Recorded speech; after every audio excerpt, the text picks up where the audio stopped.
नमस्कार सर, मेरा नाम राजू है। आज क्वेश्चन आंसर काफ़ी पूछा गया है कमेंट सेक्शन में, इसके बारे में बात करते हैं। एक क्वेश्चन पहला पूछा गया है, how to get loan against mutual fund. ये काफ़ी दिनों से ये क्वेश्चन पूछा जाता था कि लोन कैसे लें। सबसे पहले चीज़ मैं बताऊंगा कि लोन कहीं से भी नहीं लेना है, ना सोना पे, ना चांदी पे, ना घर पे, ना म्यूचुअल फंड पे।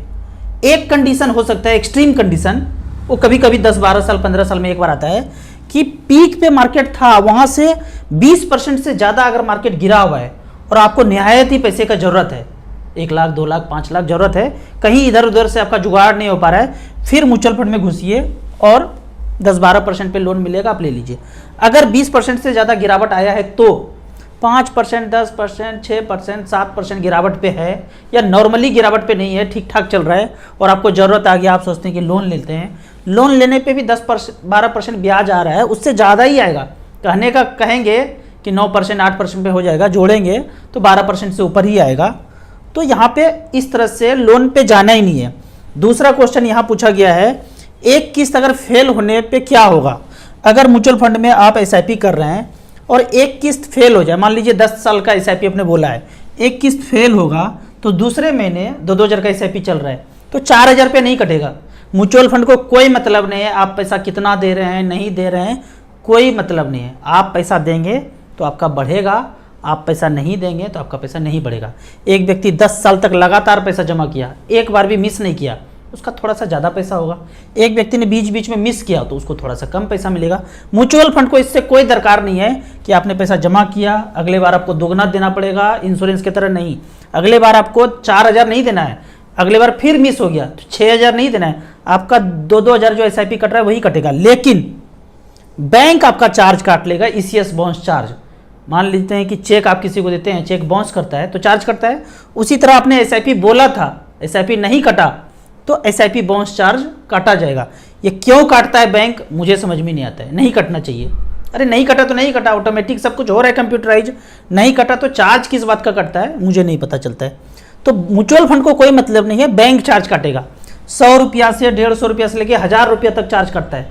नॉर्मली SBI के केस में 100 से 150 रुपया कटता है, HDFC में सुना गया है कि 1,000 रुपया तक कटता है, तो 100 से 1,000 तक आपका बैंक चार्ज काटेगा। म्यूचुअल फंड को इससे कोई मतलब नहीं है।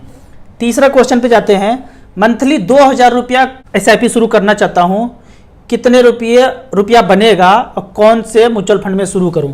तो इसके लिए आपको स्टार SIP कैलकुलेटर में जाना है, ऐप भी आ चुका है। 2,000 रुपये पर मंथ, 20 साल, 15% का रिटर्न हो तो 4,80,000 जमा करेंगे और 30,31,000 बनेगा। यही पैसा अगर बैंक में, पोस्ट ऑफिस में सेफेस्ट जगह करें तो 9,28,000 बनेगा। यदि 12% भी मच फंड दे देता है तो 9 की जगह 19,98 बनता है। अब एक रिकॉर्ड देख लेते हैं पिछले जमाने में क्या हुआ है। यहां पे ऑल इक्विटी सिलेक्टेड है सिंस इंसेप्शन और 2,000 रुपये per month. HDFC mid cap opportunity 2007 से लेके अब तक 2-2 हज़ार रुपये पर मंथ जमा किया, लगभग 4 लाख जमा हुआ, 22 लाख बना है 19% के रेट से। फ्लेक्सी है, ब्लू चिप है, SBI ब्लू चिप है।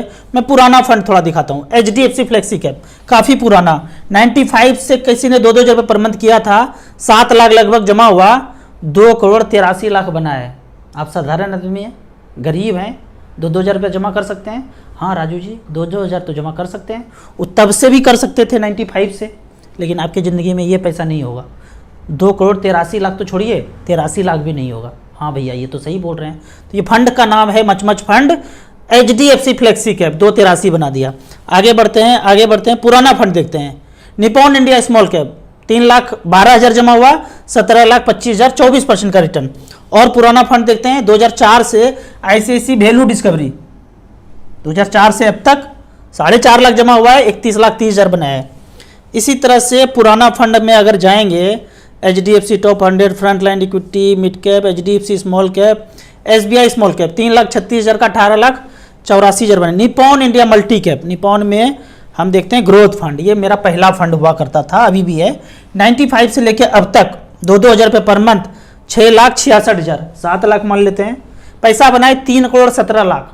समझ में नहीं आएगा ये फिगर, खोपड़ी में समझ में नहीं आएगा। 2,000 से 3,17,00,000 बनाया है। 95 से लेकर अब तक 22% का रिटर्न दिया है। मैथमेटिक्स में एक्सेल सीट पे 2,000 रुपया 95 से लेकर अब तक करेंगे और इतना परसेंट चढ़ाएंगे तो इतना ही 3,17,00,000 रुपया आता है। अब अगला क्वेश्चन देखते हैं।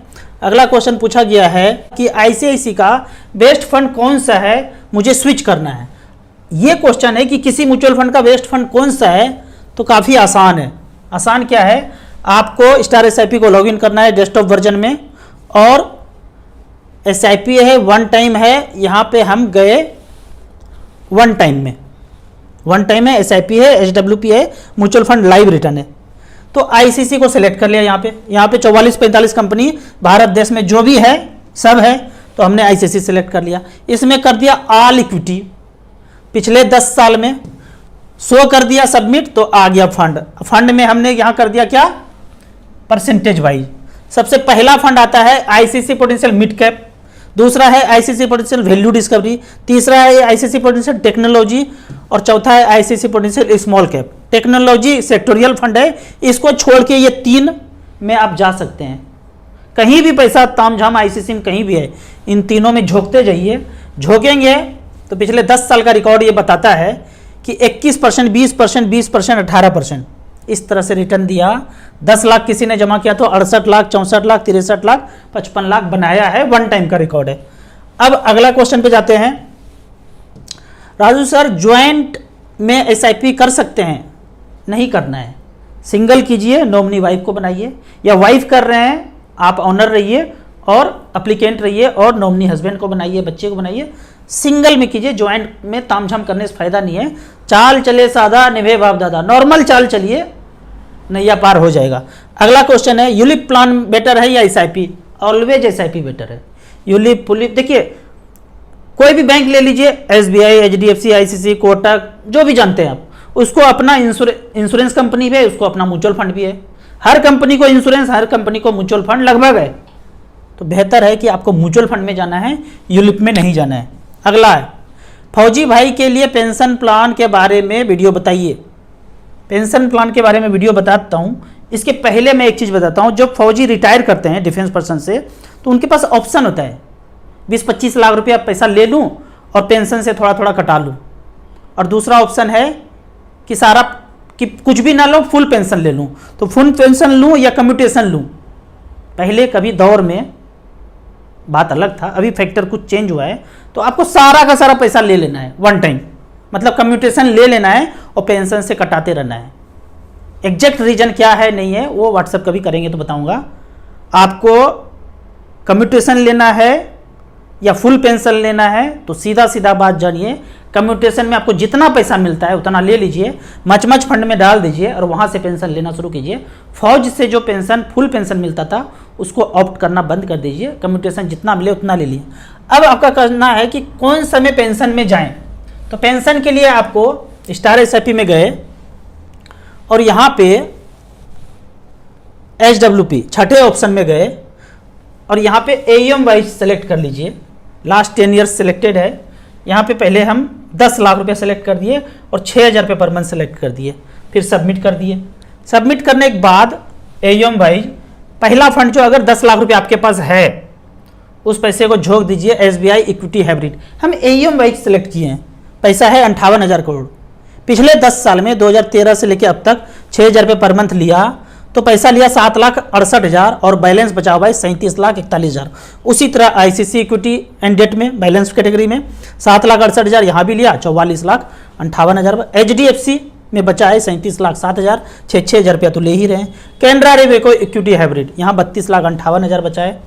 यहाँ भी 14%, 15%, 17% और 16% का रिटर्न मिला है। तो पेंशन के तौर पे आपके पास 30-40,000 है, 10-10 सब में झोंक दीजिए, वहाँ से 6,000 रुपये पर मंथ लेना शुरू कर दीजिए। तो इस तरह से करके आप अपने पेंशन को डाइवर्सिफाइड कर सकते हैं। अगला क्वेश्चन देखते हैं। यहाँ पे ये पूछा गया है कि राजू सर, जब हम म्यूचुअल फंड खरीदते हैं तो कौन से दिन का एनएवी जनरेट होता है? हमेशा क्वेश्चन ये पूछा जाता है। आज मार्केट मंडे टू फ्राइडे दिन भर खरीद बिक्री होता है शेयर में। 3 बजे के पहले आप म्यूचुअल फंड खरीदेंगे तो उसी दिन का जो रेट है मिलेगा। उस दिन का रेट 9 बजे रात में डिस्क्लोज होता है। खरीद बिक्री मार्केट में मछली बिक रहा है, सोना चांदी शेयर बिक रहा है, लेकिन उन सब का प्राइस डिस्क्लोज होता है रात में 9 बजे। एक म्यूचुअल फंड है, उसमें 70-80 कंपनी है, हलचल हो रहा है, एक बार प्राइस डिस्क्लोज होता है म्यूचुअल फंड के स्कीम का रात के 9 बजे। उस प्राइस पे आपको यूनिट मिल जाएगा यदि 3 बजे के पहले खरीदेंगे। 3 बजे के बाद खरीदेंगे तो अगले दिन का जो प्राइस डिस्क्लोज होगा 9 बजे रात में, उस दिन का मिलेगा।